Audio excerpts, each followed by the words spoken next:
ฝนตกมากค่ะฝนตกแรงด้วย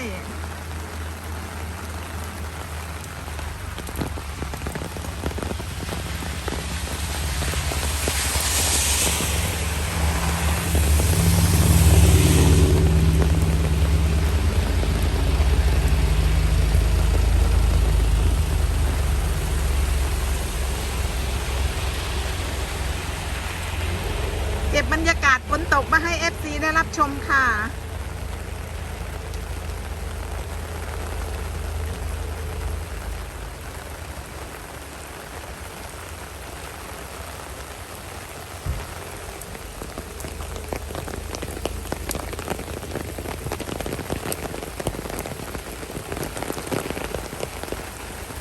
พายุลูกใหม่นี่มาแรงมากค่ะ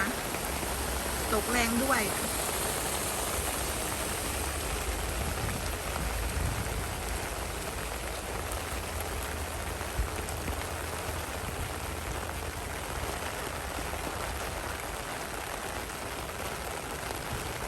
ขอบคุณ FC ทุกท่านค่ะที่เป็นกำลังใจทางช่องเราค่ะฝากกดไลค์กดแชร์กด Subscribe เพื่อจะไม่พลาดคลิปใหม่ๆค่ะ